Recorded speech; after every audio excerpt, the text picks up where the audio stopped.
আসসালামু আলাইকুম। কোয়ান্টাম স্বপ্নে প্ল্যাটফর্ম এইচএসসি রিভিশন এবং টার্গেট ব্যাচে আজকে আমরা পদার্থবিজ্ঞান দ্বিতীয় পত্রের চলতরিতের স্পেশাল 3 নাম্বার লেকচারে উপস্থিত। তো আমাদের আজকে এই 3 নাম্বার লেকচারে আমরা নতুন টপিকের প্রশ্ন নিয়ে সলভ করার চেষ্টা করব। তো আমাদের প্রথম যে প্রবলেমটা সেটা হচ্ছে ব্যয়িত তড়িৎ শক্তি এর পরিমাণ বের করা। তড়িৎ শক্তির পরিমাণ আমরা গত ক্লাসে শিখছিলাম তাপ শক্তি। তো তাপ শক্তি একটা আর তড়িৎ শক্তি আরেকটা। তো আমাদের তাপ শক্তির সূত্র তো আমরা পড়ছিলাম যে H=I²RT, কিন্তু আমাদের তড়িৎ শক্তির পরিমাণ কতটুকু খরচ হচ্ছে প্রতি মাসে যে আমরা বিদ্যুৎ বিল দেই, তড়িৎ শক্তি খরচ হয় কতটুকু ফ্যান লাইট চালাচ্ছি, টিভি চালাচ্ছি, ফ্রিজ চালাচ্ছি, সের উপর ভিত্তি করে। তো বিদ্যুতের যে বিলটা আসে সেটা হচ্ছে তড়িৎ শক্তির খরচ থেকে আসে। তো আমি কতটুকু তড়িৎ শক্তি খরচ করতেছি সেটা আমরা বের করব। সেটা বের করার জন্য আমরা আজকে নতুন একটা সূত্র শিখব। তো আমাদের তড়িৎ শক্তির যে সূত্র আমরা গত ক্লাসে এগুলো পড়ছিলাম, যে তড়িৎ তাপ শক্তি, পি এর সূত্র, আর এর সূত্র, আইএস, এগুলো সব পড়ছিলাম। তো আজকের ক্লাসে আমরা তড়িৎ শক্তি বের করার যে সূত্র সেই সূত্রটা শিখব। তো আমাদের তড়িৎ শক্তিকে ই দিয়ে প্রকাশ করা হয়, ইলেকট্রিসিটি ই। তড়িৎ শক্তিকে ই দিয়ে প্রকাশ করা হয়, আর সূত্র হচ্ছে E=P×T, E=PT।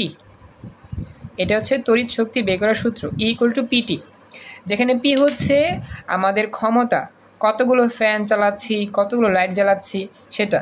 P বলতে বোঝায় ক্ষমতা, আর আমাদের এই যে লাইট, ফ্যান, এগুলো কত ঘন্টা ধরে চালাচ্ছি, এটি হচ্ছে সময়। বুঝতে পারছো নৌসিন? P হচ্ছে ক্ষমতা আর T হচ্ছে কতক্ষণ ধরে এগুলো চালাচ্ছি। তো এই হচ্ছে বিষয়টা। তো আমরা এই সূত্র দিয়ে আজকে আমরা এটার গণন করব। তো কুমিল্লা বোর্ড 21 সালে যে প্রশ্ন আসে সেই প্রশ্ন আমরা দেখি। বলছে এখানে এ ও বি দুটি বৈদ্যুতিক বাল্ব যাদের গায়ে লেখা আছে 120 ওয়াট 220 ভোল্ট, মানে এ বাতিটার ক্ষমতা হচ্ছে 120 ওয়াট আর ভোল্টেজ হচ্ছে 220, আর বি যে বাতিটা আছে তার ক্ষমতা হচ্ছে 60 ওয়াট আর ভোল্ট হচ্ছে 220। এখন বলছে বাল্ব দুটিকে 220 ভোল্ট বিভব উৎসের সাথে প্রথমে সমান্তরালে পরে শ্রেণীতে যুক্ত করা হইল। আচ্ছা, এবার আমরা গণনটা সমাধান করি। গণনে কি বলছে যে প্রথম ক্ষেত্রে 5 সেকেন্ড সময় ধরে তড়িৎ প্রবাহ চালনা করলে কি পরিমাণ তড়িৎ শক্তি ব্যয় হয় বের করো। প্রথম ক্ষেত্রে আমরা যদি 5 সেকেন্ড ধরে এগুলো জ্বালাই, একটা হচ্ছে 120 ওয়াটের বাতি, এটাকে 5 সেকেন্ড জ্বালাবো, 60 ওয়াটের বাতি, এটাও 5 সেকেন্ড ধরে জ্বলবে। এখন এই দুইটা বাতি যদি আমি জ্বালাই, তাহলে প্রথম ক্ষেত্রে বলতে আমাদের এখানে বাতিগুলোকে সাজানো হয়েছে প্রথমে সমান্তরালে পরে শ্রেণীতে।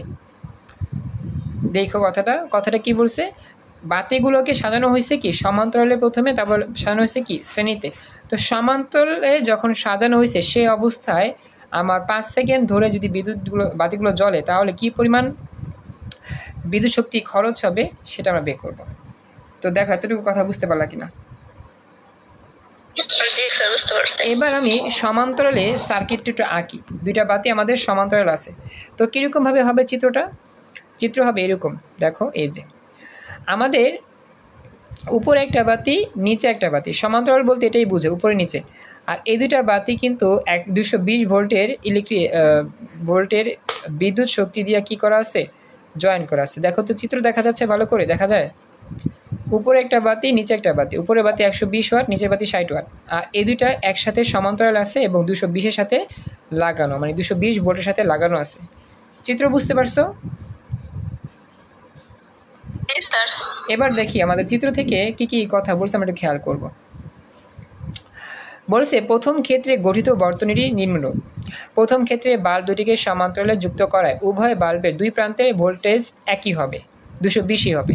ফলে বাল্ব দুটি সর্বোচ্চ ক্ষমতা যথাক্রমে কত হবে, এত ওয়াট এত, মানে বাল্ব দুইটি 120 আর 60 ওয়াট নিয়ে ক্ষমতা নিয়ে জ্বলবে। কারণ আমরা জানি যে সমান্তরালে যুক্ত থাকলে প্রতিটা বাতির ভোল্টেজ সেম থাকে। এই প্রথম বাতির ভোল্টেজ যত 220 ভোল্ট, দ্বিতীয় বাতির ভোল্টেজ তত 220 ভোল্ট, কারণ সমান্তরালে যুক্ত প্রতিটা বর্তনীর ভোল্টেজ সেম কিন্তু বিদ্যুৎ প্রবাহ ভিন্ন ভিন্ন। আচ্ছা, এতটুকু বুঝছো না? এতটুকু বাংলা কথা যে বললো এখন আমাদের বলছে যে প্রথম বাল্বের সর্বোচ্চ ক্ষমতা এটা P1 120 ভোল্ট, দ্বিতীয় বাল্বের ক্ষমতা হচ্ছে P2 60 ওয়াট, ধরলাম P1 P2, আর প্রতিটা বাতি জ্বলবে 5 সেকেন্ড করে। তো আমরা কি করব, আমরা প্রথমে বের করব E1 E2, মানে E1 বলতে কি বোঝায়, ওই যে P1 ইন্টু টি, এই যে E1 equal to P1 into T, এবং বের করবো E2 equal to P2 into T. তারপরে পি এর মান বসাবো, টি এর মান বসাবো, তারপর গুণ করে E1 E2 পাবো। যেটা চাইলে একসাথে করা যায়। একসাথে বলতে কি, E equal to P1T plus P2T। আমরা আলাদা করেও বের করতে পারি, বা চাইলে একসাথে করেও বের করতে পারি, একভাবে বের করলেই হবে। কথা বুঝছো?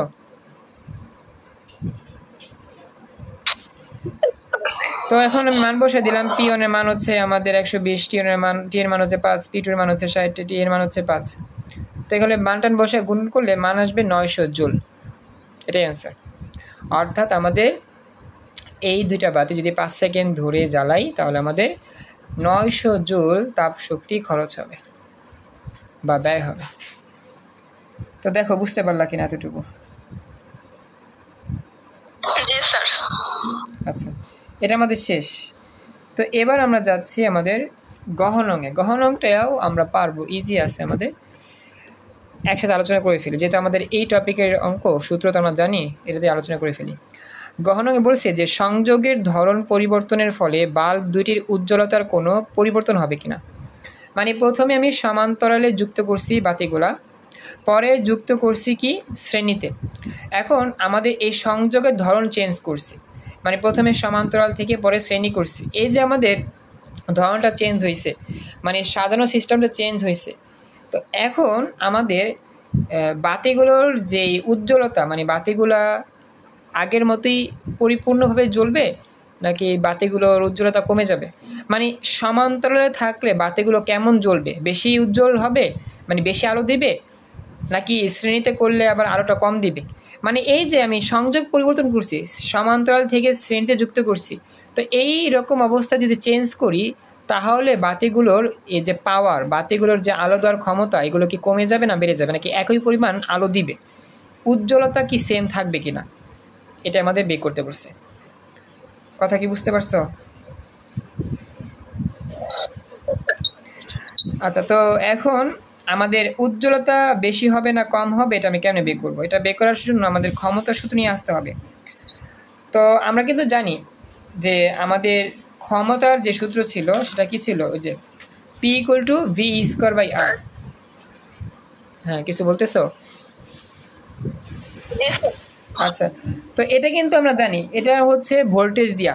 কিন্তু কথা হচ্ছে আমাদের তো মনে করো ভোল্টেজের সাহায্যে অঙ্কটা করবো না, এই অঙ্কটা করবো তড়িৎ প্রবাহের সাহায্যে। অর্থাৎ আমরা তড়িৎ প্রবাহের সাহায্যে ক্ষমতার মান বের করবো। তো তড়িৎ প্রবাহের সাহায্যে যদি বের করতে চাই, তাহলে আমাদের কী করতে হবে, আমাদের নতুন সূত্র পড়তে হবে। তো সেটা হচ্ছে গিয়ে ক্ষমতা P ইকুয়াল টু তড়িৎ প্রবাহের সাহায্যে, হ্যাঁ, তড়িৎ প্রবাহের সাহায্যে আমাদের বিদ্যুতের উজ্জ্বলতা, মানে বাল্বের উজ্জ্বলতা কম হবে না বেশি হবে, এটা বেকার নিয়ম হচ্ছে P equal to I square into R. এটা হচ্ছে 2 নম্বর স্পেশাল সূত্র, I স্কোয়ার আর। আগে ছিল P equal to V square by R, এখন P equal to I square into R. আগে ছিল P equal to V square by R, এখন কি P equal to I square by R. তো আমরা এখন এই ক্ষেত্রে মানে এইভাবে বের করব, ক্ষমতা দিয়ে আমরা তড়িৎ প্রবাহের সাহায্যে বের করব যে আমাদের প্রথম অবস্থায় বাতিগুলোর উজ্জ্বলতা কেমন হবে, দ্বিতীয় অবস্থায় বাতিগুলোর উজ্জ্বলতা কেমন হবে। কেন এই কাজটা করতেছি, আমরা তড়িৎ প্রবাহের মানটা বের করব। শ্রেণী অবস্থায় তড়িৎ প্রবাহ মান একরকম হয়, সমান্তরালে তড়িৎ প্রবাহ মান আরেক রকম হয়। তো আমরা এই দুইটা অংশ দিয়ে করব। তড়িৎ প্রবাহের মান দিয়ে কি করব, দেখব যে কোন অবস্থাতে উজ্জ্বল ঠিক থাকে, কোন অবস্থায় উজ্জ্বল কমে যায় বা বেশি হয়ে যায়। মানে আয়ের সাহায্যে আমরা অঙ্কটা করব। কথা কি বুঝতে পারছো? আচ্ছা, এবার আমরা শুরু করি। তো আমরা এখন দেখি, আমরা গণন হতে যেটা পাইছি সেটা আমি নিয়ে নিই। তো লিখবো যে গণন হতে প্রথম ক্ষেত্রে বাল্ব যেটা P1 সেটা ছিল 120, দ্বিতীয় ক্ষেত্রে কী ছিল 60 ওয়াট উজ্জ্বলতা নিয়ে জ্বলবে। আর দ্বিতীয় ক্ষেত্রে হচ্ছে যখন আমি শ্রেণী করব, অর্থাৎ 220 ঠিকই থাকবে, আমাদের 220 ঠিকই থাকবে। দেখো, কিন্তু আমার বাল্বগুলো কিন্তু আগে ছিল উপরে নিচে, এখন কি হবে, এক লাইনে হবে। এই সোজা হবে, আগে ছিল উপরে নিচে, এখন কি হইলো সোজা হইলো। কথা বুঝছো? আচ্ছা, এবার এখন আমরা কি করব, আমাদের এখানে যে আমাদের R1 এই R2 এই R1 এই R2 এই মানগুলো আমরা জানি না, এই মানগুলো আমরা বের করবো। কেমনে বের করবো? এই R1 R2 বের করবো কেন? R1 R2 বের করার কারণ হচ্ছে আমরা এখান থেকে তড়িৎ শক্তি বের করবো। তার কারণ তড়িৎ শক্তি দিয়ে তো অঙ্কটা করতে হবে। আই, তো আই এর সূত্র কি ছিল? আমরা যদি আই বের করতে চাই, আই এর সূত্র ছিল এই যে I equal to E/R plus R, E/R plus R, বা এটাই আমরা লিখতে পারি যে আই ইকুয়াল টু E/R। তড়িৎ প্রবাহ আই এর মান হচ্ছে কি E/R। তো এখানে আর বলতে আর এসও বুঝায়, আর পিও বুঝায়, অর্থাৎ সমান্তরাল কম্বিনেশন, শ্রেণী কম্বিনেশন। আর বলতে আইএসও বুঝায় অথবা কি বুঝায়, আইপিও বুঝায়। এখন আমরা এই আর এস এর মানটা বের করার জন্যই আমরা R1 R2 এই মানগুলো বের করব, কারণ আমাদের আরএস বা আরপি বের করার জন্য কিন্তু আমাদের এই বাল্বগুলোর প্রতিটা রোধ জানা লাগবে, কিন্তু আমাদের বাল্বগুলোর প্রতিটা রোধ দেওয়া নাই। দেওয়া আছে বাল্বগুলোর ক্ষমতা আর দেওয়া আছে বাল্বগুলোর ভোল্টেজ, রোদের মান দেওয়া নেই। এই জন্য রোদের মান আমরা ধরে কাজ করে তারপর বের করবো। কথা কি বুঝছো? তো আমরা R1 R2 বের করতেছি। অঙ্কটা একটু কঠিন মনে হচ্ছে কেন? এখানে আই বের করতে হবে, এই জন্য আই বের করতে হলে লাগবে আমার আরএস অথবা আরপি, আর আরএস আরপি বের করতে গেলে আমার R1 R2 মান লাগবে। এই R1 R2 বের করার জন্য আবার এই সূত্র ইউজ হবে, R equal to V square by P. একটু ঝামেলা, মানে আমাদের এই সূত্র দিয়ে করতে গেলে তো আই লাগবে, আর আই বের করতে গেলে তো আমার লাগবে আরএস বা আরপি। তো আরএস আরপি তো পাবো তখনই যখন আমাদের R1 R2 থাকবে, রোধগুলো জানা থাকবে। আর এই জন্য রোধের মান বের করার জন্য R equal to V square by P এটা দিয়ে কাজ করলাম। এইগুলো হচ্ছে বিষয়। তো লিখতেছি যে আমাদের প্রথম ও দ্বিতীয় বাল্বের রোধ যথাক্রমে ধরতেছি একটা R1 একটা R2, আর আমরা জানি যে P equal to V square by R, তো P1 equal V square by R. আর এখানে প্রথম বাতিটির সর্বোচ্চ ক্ষমতা জানি P1 120, দ্বিতীয় বাতিটির ক্ষমতা P2 60। তো দুইটা বাতির ভোল্টেজই সেম, তো একটাকে ধরছে ভি, একটাকে ধরছে ই, তো ধরবা V1 V2 একটা ধরলেই হবে। তো যদি মান টান বসে তাহলে R1 এর মানটা পাওয়া যাবে 403.33 ওহম। এই যে ভি এর মান তো বসেছি 220, আর P1 এর মান মানে প্রথম বাতির ক্ষমতা হচ্ছে 120, তো ভাগ করলে এরকম হয় 403.33 ওহম। দেখো নৌসিন এতটুকু বুঝতে পারলা কিনা? প্রথম বাতির ক্ষমতা পেয়ে গেছি, সরি রোধ পেয়ে গেছি 403। এবার দ্বিতীয় বাতির রোধ বের করবো একই রকমভাবে। তো R2 ইকুয়াল টু কী হবে? R2 equal to V square by R2 হবে, সরি P2 হবে, P2 এখানে R2 ধরছে ভুলে, P2 হবে। তো এখানে যদি আমি বসাই V2 এর মান আর P2 এর মান, তাহলে 806 হয়। আগে ছিল 403 R1 এর মান, এখন R2 এর মান কত? 406। ব্যাস এতটুকুই। তো এখন আমরা কি করব? এই দুটা যোগ করব। কেন যোগ করব? এগুলো আমার সিরিজে আছে, সিরিজে থাকলে আরএস এর সূত্র কি R1 প্লাস R2। তো আমাদের এই যে সূত্র যে ছিল না, এই যে আই বের করার জন্য E/RS অথবা আরপি, আমাদের তো এটা হচ্ছে 2 নম্বর কম্বিনেশন, 2 নম্বর চিত্র। তো 2 নম্বর চিত্রের জন্য, হ্যাঁ 2 নম্বর চিত্রের জন্য কিন্তু আমাদের কি হবে? শ্রেণী বর্তনী হবে, RS হবে। তো লিখবো RS। তো এখানে RSটা একসাথে করে নেই, আলাদা করে না, একসাথে করছে। মানে এখানে RS যদি বসাই, E/RS যদি বসাই তাহলে তো RS এর মান লিখতে হবে। তারা যে কাজটা করছে E/RS এর পরিবর্তে RS এর সূত্র নিচ্ছে, কারণ কি এখানে দুইটা রোধই আছে কি শ্রেণী অবস্থায়, লিখছে R1 প্লাস R2 এভাবে লিখছে। হ্যাঁ কিছু বলতেছো নৌসিন? ওকে, এটাই করছে। এই যে তো বসানোর পরে 0.81 এম্পিয়ার হয়েছে, শেষ আই বের হয়েছে। এখন দেখব এই আয়ের সাহায্যে প্রথম বাতির ক্ষমতা কত হয়, যেটা আগে ছিল আমাদের 120, অর্থাৎ P1। দ্বিতীয় ক্ষেত্রে প্রথম বাতির উজ্জ্বলতা I স্কোয়ার R1 তো পাইছি, I স্কোয়ার I তো পাইছি, করলে হয় 13 ওয়াট। দেখছো? এবার দ্বিতীয় বাতির যে ক্ষমতা সেটা কত হবে? P2 প্রাইম I2 স্কোয়ার আর হয়ে যায় মাত্র 26 ওয়াট। তো শ্রেণী অবস্থায় যুক্ত করলে আমাদের ক্ষমতা কিন্তু কমে যায়। দেখো প্রথম অবস্থায় কিন্তু ক্ষমতা ছিল P1 এর 120, পরে হয়ে গেছে কত? 13। আর দ্বিতীয় বাতির ক্ষমতা ছিল 60, পরে হয়ে গেছে কত? 26 কমে গেছে। তার মানে আমরা কি বলতেছি যে উপরে গাণিতিক বিশ্লেষণ থেকে দেখা যায় P2 প্রাইমের মানটা হচ্ছে গিয়ে বড়, P1টা ছোট, আবার P2 প্রাইমটা ছোট P2 এর চেয়ে, P1টাও ছোট P1 এর চেয়ে। অতএব আমাদের এখানে বলতেছে সংযোগের ধরন পরিবর্তন করলে দ্বিতীয় ক্ষেত্রে বাল্বগুলো নিজ নিজ সর্বোচ্চ উচ্চতার চেয়ে কম উজ্জ্বলতা জ্বলবে। মানে দেখো, আমরা যদি শ্রেণী নিয়ে আসি, সমান্তরাল থেকে শ্রেণী নিয়ে আসি, তাহলে কিন্তু ক্ষমতাটা কমে যায়। আর শ্রেণী থাকলে ক্ষমতা ছিল 120, সমান্তরাল অবস্থায় প্রথম বাতির ক্ষমতা ছিল 120, আর শ্রেণী অবস্থায় ক্ষমতা হইল কত? 13। তার মানে কি আমাদের এই যে বাতিটার উজ্জ্বলতা কমে গেছে না সমান্তরাল থেকে শ্রেণী করাতে? বাতিটা কি এখন কম জ্বলবে না? আগে কিন্তু বেশি জ্বলছিল, অনেক পাওয়ারফুল ছিল, এখন কি কম জ্বলবে? দ্বিতীয়টাও সেম, আগে ছিল 60 ওয়াট, এখন হয়ে গেছে কত ওয়াট? 26 ওয়াট। তো এটাই বলতেছে যে আমরা যদি ধরন পরিবর্তন করি, সংযোগের ধরন পরিবর্তন করার ফলে দ্বিতীয় ক্ষেত্রে বাল্বদ্বয় নিজ সর্বোচ্চ উচ্চতার চেয়েও কম জ্বলবে এবং কম ক্ষমতার একটি বাল্ব 60, বেশি ক্ষমতার বাল্ব 120 অপেক্ষা বেশি উজ্জ্বলতা নিয়ে জ্বলবে। মানে বলছে যে কম ক্ষমতার বাল্বটি 60 ওয়াট, বেশি ক্ষমতার বাল্ব 120 অপেক্ষা বেশি। আচ্ছা, কি বলছে? কম ক্ষমতার বাল্বটি বেশি ক্ষমতার বাল্ব অপেক্ষা বেশি উজ্জ্বলতা নিয়ে জ্বলবে। আচ্ছা, এখানে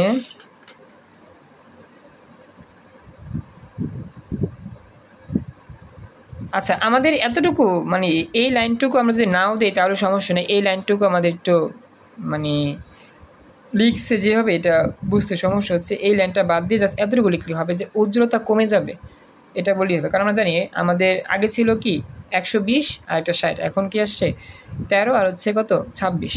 তো আমাদের শ্রেণী করাতে কিন্তু কমে গেছে, সমান্তরাল থাকাতে কিন্তু বেশি ছিল বাল্বগুলোর পাওয়ার, আর শ্রেণী করাতে কমে গেছে। এই জন্য আমরা লিখবো যে আমাদের আগের উজ্জ্বলতার চেয়ে কম জ্বলবে, এতটুকু বললেই হবে। পরের লাইন না লিখলেও সমস্যা নেই। কথা কি বুঝতে পারছো এখন? এতটুকু কথা বলে একটু। আচ্ছা, এতটুকু লিখলেই হবে, পরের লাইনটা না দিলেও সমস্যা নেই। আমাদের বলছে যে কীরকম পরিবর্তন হবে আর কি। আচ্ছা, এখন আমরা যাই পরবর্তী আমাদের যে প্রশ্ন আছে সেখানে আমরা যাই, দেখি আমাদের পরবর্তীতে কীরকম প্রবলেম আছে। একটু ওয়েট করো, বে করতেছি।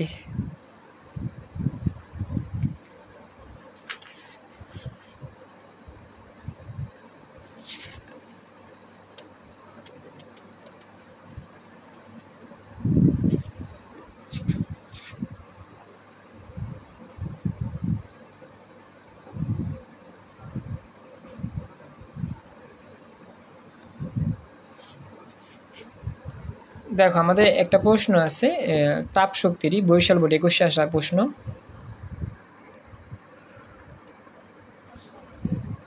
দেখো, বলছে উপমা তার বাসায় একটি বৈদ্যুতিক কেটলিতে 2 লিটার পানি গরম করতে দিল। 1500 ওয়াট এর কেটলিটি 220 ভোল্ট সরবরাহ লাইনের সাথে যুক্ত ছিল। সে দেখলো 7 মিনিট পর পানিটি ফুটতেছে। পানি আপেক্ষিক তাপ দেওয়া আছে। গণকে বলছে উৎপন্ন তাপের পরিমাণ ক্যালোরি এককে নির্ণয় করো। মানে আমরা যে পানি গরম করি না, এটাকে কি বলে? ফ্লাক্স তো না, পানি গরম করা একটা মেশিন না, যন্ত্র আছে না, মানে কারেন্টে দিলে পানি গরম হয়ে যায়, যে কেটলি আর কি, বৈদ্যুতিক কেটলি, দেখছো কখনো? তো ওগুলোই আর কি, ওগুলোতে পানি রাখছে, 7 মিনিট পর পানি ফুটছে। এখন বলছে উৎপন্ন তাপের পরিমাণ ক্যালোরিতে বের করো। এই যে আমার তাপ শক্তি উৎপন্ন হচ্ছে, সেই তাপের পরিমাণটা বের করতে হবে, কতটুকু তাপ শক্তি উৎপন্ন হচ্ছে। তো এখানে আমাদের তড়িৎ প্রবাহের যে মানটা, সেই মানটা দেওয়া নেই। আমরা কিন্তু জানি তাপ শক্তির পরিমাণটা কি ছিল, এই যে তাপ শক্তির পরিমাণ ছিল কি H=I²RT। তো এখানে তো আর দেওয়া নেই আমাদের, এখানে আমাদের তাপের পরিমাণ বলছে। তাপের পরিমাণ তো আমরা বের করে থাকি এই সূত্র দিয়ে। তো এখন আমাদের যদি এই সূত্রে ইয়াগুলো মান নাই, মানে এখানে আর এর মানও নাই, আবার আয়ের মানও নাই। আর এর মান কি দেওয়া আছে? ওহম, না দেওয়া নাই। আবার আয়ের মানও নাই, তো এটা বাদ। এখন আমরা অনুসূত্র নিই। আমরা কিন্তু পড়ছিলাম এটা যে ক্ষমতার সময় এটা ছিল বিদ্যুৎ শক্তি। তো আসলে এখানে বিদ্যুৎ শক্তিটাই কাজ শক্তিতে, তাপ শক্তিতে কনভার্ট হয়ে যাবে। কারণ বিদ্যুৎ দ্বারাই তো কী করি আমরা তাপগুলো উৎপন্ন করি। তো আমরা আসলে এখানে যেহেতু আই পাচ্ছি না, আর পাচ্ছি না, এর জন্য আমরা এই অঙ্কটা করার জন্য বিদ্যুৎ শক্তির সূত্র দিয়েই কাজ করব। তবে আমরা লিখব যে আমরা জানি যে আমাদের তাপ শক্তি, তাপের পরিমাণ, বিদ্যুতের ফলে তাপের যে পরিমাণ সেটা হচ্ছে H equal to I square আরটির পরিবর্তে লিখব এইচ ইকুয়াল টু পিটি। কেন পিটি লিখতেছি? কারণ আমাদের এখানে আই এর মান নাই, আর এর মান নাই, পি এর মান দেওয়া আছে ক্ষমতায়। যে কেতলির ক্ষমতা হচ্ছে 1500 ওয়াট, আর কেতলিটি কতটুকু সময় ধরে চলতেছে? 7 মিনিট। 7 মিনিট কিন্তু আমরা জানি আমরা সেকেন্ড নিতে পারি। যেহেতু আমাদের ক্ষমতা দেওয়া আছে আর হচ্ছে সময় মানটা দেওয়া আছে, তো আমি এই এইচ ইকুয়াল টু পিটি এই সূত্র দিয়েই অঙ্কটা করব, তাপ শক্তি বের করব। তাপ শক্তি কথা কি বুঝছো? তাপের পরিমাণ বা তাপ শক্তি। কথা বলো। এখন আমরা এই কাজটা করে দিই। এবার দেখো তোমরা লিখতেছি, আমরা লিখব যে আমাদের এখানে কেতলিটির ক্ষমতা হচ্ছে পি 1500 ওয়াট আর সময় হচ্ছে 7 মিনিট, যেটাকে আমি 60 দিয়ে গুণ করলাম। তো 60 দিয়ে গুণ করলে আমাদের কত হবে? 420 সেকেন্ড হবে। তো এইচ এর মান বের করব। আবার আমাদের অঙ্কটা চাইছে কিন্তু তাপের পরিমাণ ক্যালোরিতে নিতে হবে। তো আমরা জানি 1 ক্যালোরি হচ্ছে কত জুলের সমান? 4.2 জুলের সমান। আমরা যখন অঙ্কটা করলে আমার এইচ এর মানটা বের হবে জুল এককে। জুল। আমরা যখন অঙ্কটা করব, অঙ্কটা ফলাফল বের হবে জুল এককে, কিন্তু নিতে হবে কিতে? ক্যালোরিতে। তো যেই মানটা পাবো জুল এককে, সেই মানটাকে 4.2 দিয়ে ভাগ করব। আমি আবার বলতেছি, আমাদের মান পাওয়া যায় সবসময় জুল, আমরা জানি তাপশক্তি একক হচ্ছে জুল। তো আমরা যখন অঙ্ক করে কোনো কিছু মান বের করি, তাপশক্তির মান বের করি, সেটা আমাদের বের হয় কি? জুল এককে। তো এই জুল থেকে যদি আমি নিতে চাই ক্যালোরিতে, তাহলে আমাদের 4.2 এই সংখ্যা দিয়ে ভাগ করতে হবে। নৌশিন, কথাটা বুঝতে পারছো? ওকে, তো আমি অঙ্কটা করি। তো তুমি ক্যালকুলেটর থাকলে অঙ্কটা করতে পারো এখনই। জাস্ট আমার এখানে পি এর মান আর টি এর মান গুণ করে দেখি কত হয়, তারপরে আমরা 4.2 দিয়ে ভাগ করে দেখব কত পাওয়া যায়। তো দেখো লিখতেছি।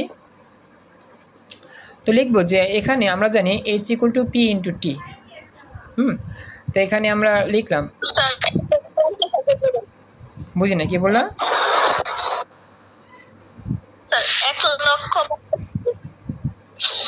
আচ্ছা, সম্পূর্ণ মান বের করছো? 1 লক্ষ। Very good. হ্যাঁ, 1,50,000 ক্যালোরি। ওকে ওকে, তো হয়ে গেছে। থ্যাংক ইউ, অঙ্কটা পারছেন। তো আশা করি এখন বুঝতে পারছেন এটার কোনো প্রবলেম নেই। অঙ্কটা বুঝছো না?